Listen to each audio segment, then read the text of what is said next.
One of the most effective ways to really punch your reader in the gut is recontextualization. Now, it's interesting because recontextualization obviously includes context. It's hard to give context in a piece of literature and then rework in your reader's mind what that means.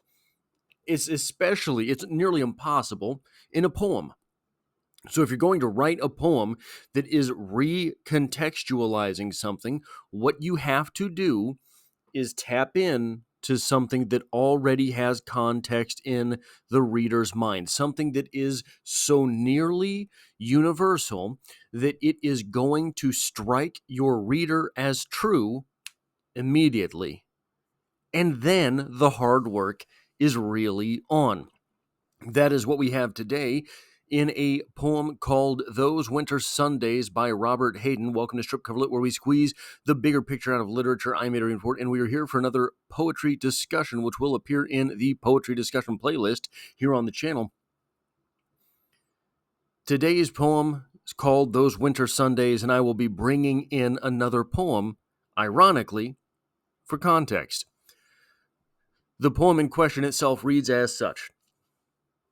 Sundays, too, my father got up early and put his clothes on in the blue-black cold.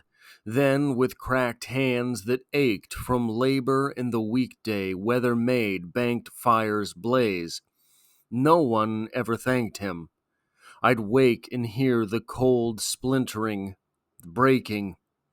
When the rooms were warm, he'd call, and slowly I would rise and dress, fearing the chronic angers of that house, speaking indifferently to him who had driven out the cold and polished my good shoes as well.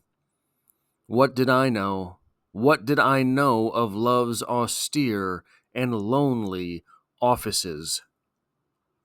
So, the the context here that we will into which we will immediately channel is not your father getting up on Sunday morning and driving out the cold, as it were, by building a fire. We can't all connect with that, especially since we're not living in the 1850s on the Western Front, right? So this general idea, this specific idea, we won't connect to probably. The general idea extracting from that is the fact that your parents, or whoever it is that raised you, made sacrifices. This sacrifice is made specific to you only insofar as you have some other specific sacrifice to see. By seeing our speaker's father waking in the cold, going and building the fire, we can think back to our childhood and our parents' sacrifice. So for me, I was always I started lifting weights in the 6th grade. It was very important to me. I don't know why. It was just something. I know why, right? It was a way that you could punish the body for the good of the mind. It was an asceticism that was clear and true and obvious, and you could watch it working on you. You could feel it working in you. Well, by the time I got to high school, there was a program in the high school that would allow you to go during the summer months and lift weights from 6 a.m. to 8 a.m. That was me, but I couldn't drive. I was 14 years old. My mother would wake up, and she had to be at work, I think, at 5:30 or maybe 6, and the school was 45 minutes away from where she worked. So I would be sitting in the hallway of the high school for 45 minutes, an hour before the weight room opened, meaning I was getting there at like 5 in the morning. Now, to me, when I was young, that was my sacrifice. I was the weirdo sitting in the hall listening to Eminem on a CD player with headphones on. To me, that was my sacrifice. I never thanked my mother for the fact that she had to imagine you have such a weirdo child that your child is making you get up probably 2 hours before work. Like, I mean, this is 20 years ago now, so it's difficult for me to remember. 23, 24 years ago now. So it's difficult for me to remember. But your weirdo child, that somehow you had some hand in raising this strange an individual, wants to get to school in the summer an hour before anyone else will be there for the right to sit in the hallway until they open the weight room. The absolute madness. In my mind at that time, that was a me thing. In this speaker's mind at that time, waking up on a Sunday and going into an almost warm room was his sacrifice, her sacrifice. I don't think we have a gender here, but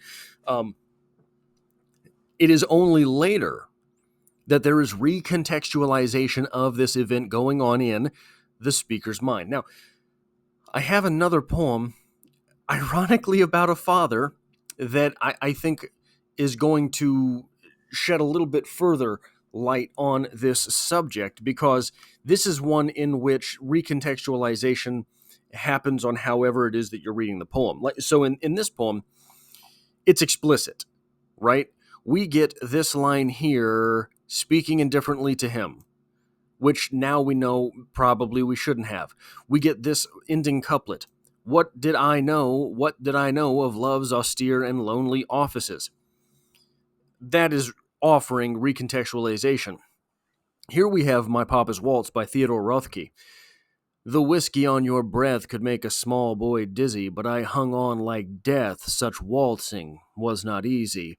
We romped until the pans slid from the kitchen shelf. My mother's countenance could not unfrown itself. The hand that held my wrist was battered on one knuckle. At every step you missed, my right ear scraped a buckle.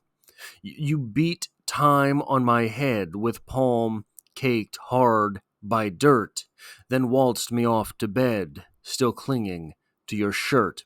This sounds, at the surface level, the context is a jovial, maybe drunken, but jovial father dancing around with his son until it's time to go to bed, right? Being the fun dad, turning on the old radio and going to town. But is it? The recontextualization of this poem is that dad is beating the crap out of his son. He's drunk, for one. Hung on like death. Hung on like what? Does death hang on? Really? Does it hang on?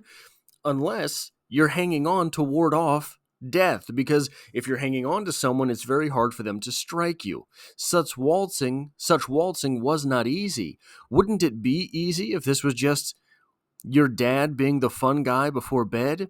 We romped until the pans slid from the kitchen shelf. That doesn't sound like a waltz. That sounds like out and out UFC 203, whatever. My mother's countenance could not unfrown itself. Why would your mother be frowning if dad's just having a good time? The hand that held my wrist was battered on one knuckle. Dad's holding, so you've got this one knuckle that sticks up. That's the one that's going to hit something first and thereby hit it hardest whenever you're punching something. At every step you missed, my right ear scraped a buckle. So that one's hard to really, it's either really, really bad, or it's you're hanging on to your dad, you're a little tyke holding on to your dad, dancing around. You beat time on my head. Now, with a palm caked hard by dirt. Bup, up, bup, up, bup, up, bup, up. Could be that, right? He's just having a good old time. Like you scruff your kid's head, right? Or, that's not good. Then waltzed me off to bed, still clinging to your shirt. Well, this could be both directions.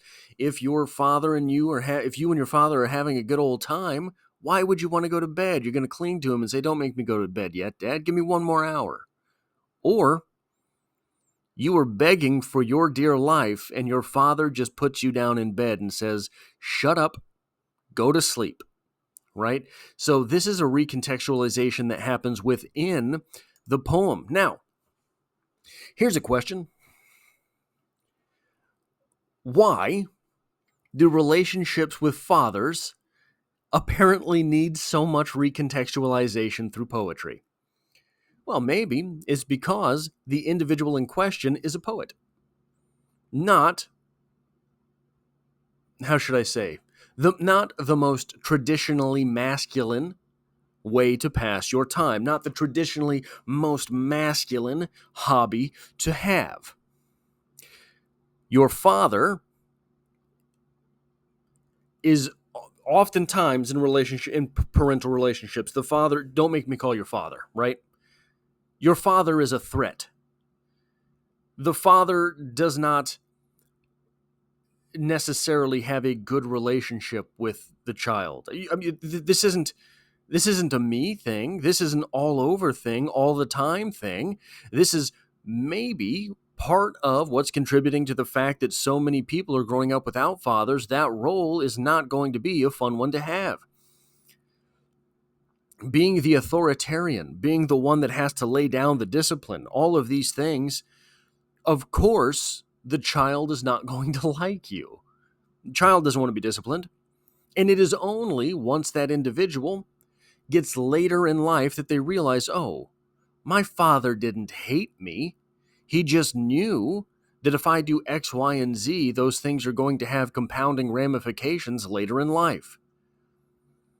Things are only going to get worse from here. So he tried to, as it were, beat that stuff out of me. Maybe not literally beat. You understand what I'm saying. So the recontextualization of fathers that happens in literature, the recontextualization of fathers that happens in poetry, I mean, these are two pretty famous examples of poems. I cannot believe that these are the only two examples of recontextualization of fathership that happens in poetry, in literature. So, yeah, it's just an interesting little tidbit into Theodore Rothke. I'm pretty sure is an American. Robert Hayden, an American, I believe, right? So I don't know too much. I don't know too much about Robert Hayden. I know almost nothing about Robert Hayden. Is this an American thing, I wonder? Are dads elsewhere different? Anyway, that's all I have for this poetry discussion. If you like or appreciate what it is that I do here, hitting a like button really does help me out, as it tells YouTube to share this video with other literature lovers. If you find yourself here by chance but not design, literature is the only thing I talk about on this channel, dropping multiple videos every single week. There's poetry on the channel every Monday, and I hope to have you back for the next one.